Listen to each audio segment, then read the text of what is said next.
সক্রিয়ভাবে করেছি। আজকে মনে হয় আমরা বোধহয় কি বলবো পরগাছা হয়ে গেছি, আর যারা সুবিধাবাদীরা তারা আজকে অনেকেই মনে হয় তারা সংগঠনের প্রিয় হয়ে গেছে। এখানে সবাই কথা বলেছেন, এটা থাকবে না। এই রাজনীতি হচ্ছে চলমান জিনিস, দায়িত্বটা হচ্ছে চলমান। আমি জেলা পরিষদের দায়িত্ব আছি, 5 বছর পরে পাবলিক মূল্যায়ন করবে আমি জেলা পরিষদকে কিভাবে চালিয়েছি, কিভাবে আমি চালানোর চেষ্টা করেছি সেটার মূল্যায়ন করবে জনগণ। আজকে জনপ্রতিনিধি হয়েছে শফিক ভাই, মন্ত্রী হয়েছেন, 5 বছর পরে জনগণ সেটা মূল্যায়ন করবেন। আরো অনেক জনপ্রতিনিধিরা হয়েছেন, জনগণ সেটা মূল্যায়ন করবে। এবং 5 বছর পরে অনেক ক্ষমতা দেখেছি, ক্ষমতাধর ব্যক্তি দেখেছি, অনেক ক্ষমতাধর ব্যক্তির বিরুদ্ধে আমরা রাজনীতিতে গ্রুপিং আছে, আমরা গ্রুপিং করেছি সিনিয়র নেতৃবৃন্দের সাথে। এখন কেউ কেউ মনে করেন তার বাবার সম্পত্তি হয়ে গিয়েছে এই সিলেট, সেটা বাবা ঠিক নয়। সংগঠন সবাইকে নিয়ে করতে হবে।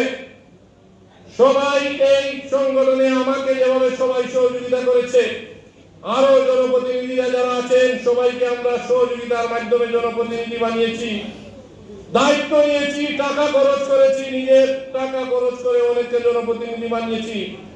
সেটা ভুললে চলবে না। আমি আমার মতো, আমার আমিত্ব, আমার পাওয়ার, আমার এই মুখ আছেন, আমার তমুক আছেন, সেটা থাকবে না। জনগণ যদি সাথে না থাকে, সংগঠন যদি সাথে না থাকে, কার কোনো অস্তিত্ব থাকবে না। আজকের এই সভা থেকে আমি বললাম, আর রাজনীতিতে যখন দুর্দিন আসবেন, আমরা হয়তো জেলে যাব, আমরা বাংলাদেশে থাকতে হবে, আমাদের ডুয়েল সিটিজেন নেই। যারা আছেন তারা থাকবেন না, তারা চলে যাবেন। আজকের দিনে আমি বলে গেলাম, সেটা দেখবেন।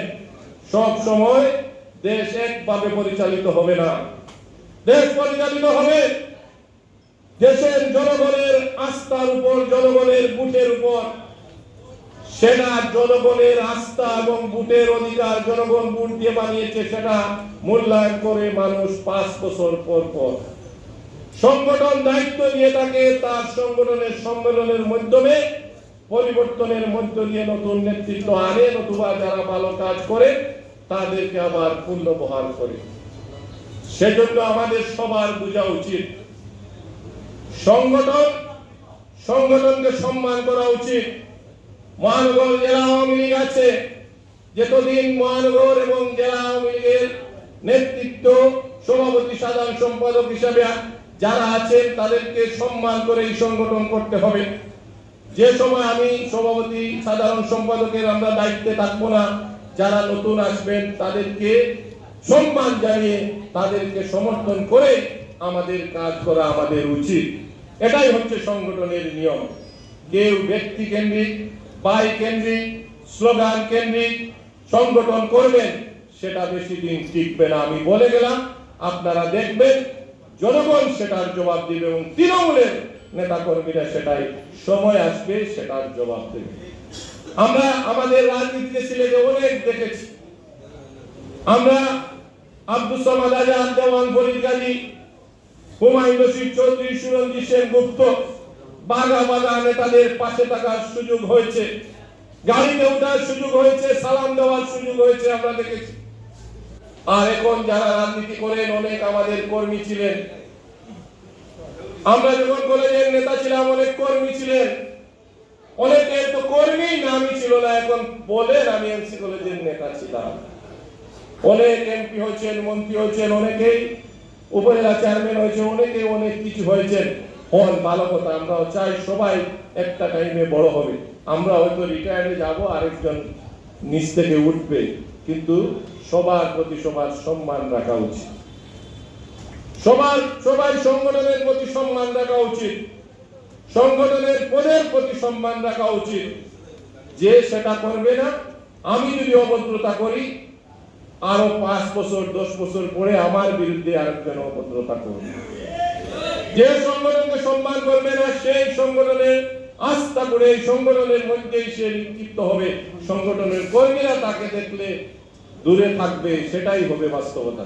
তবে সময় লাগবে, অনেকে আমি অনুরোধ করব সংগঠনকে সম্মান করে আমরা যারা আছি জনপ্রতিনিধি, আমরা সবাই মিলে জননেত্রী শেখ হাসিনা আমাদেরকে বিভিন্ন জনকে বিভিন্ন ভাবে দায়িত্ব দিয়েছেন।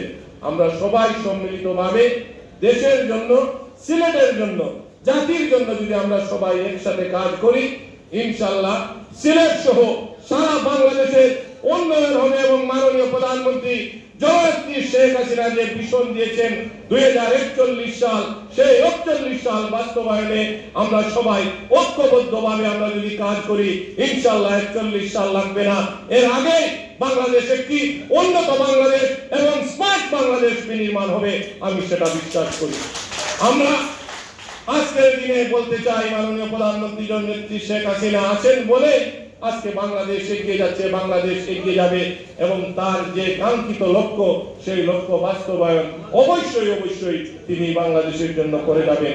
আমরা তার সাথে আছি, সাথে থাকবো সব সময়। আমরা আওয়ামী লীগ, সিলেট জেলা আওয়ামী লীগ, মহানগর আওয়ামী লীগ নেতৃত্বে আমরা নেত্রীর সব ধরনের যে উন্নয়নমূলক কাণ্ডে আমরা অংশগ্রহণ করবো, এই আশায় প্রত্যাশা ব্যক্ত করে সবাই কষ্ট করে এতক্ষণ ধরে আমাদের নেতৃবৃন্দের বক্তব্য শোনার আহ্বান জানিয়ে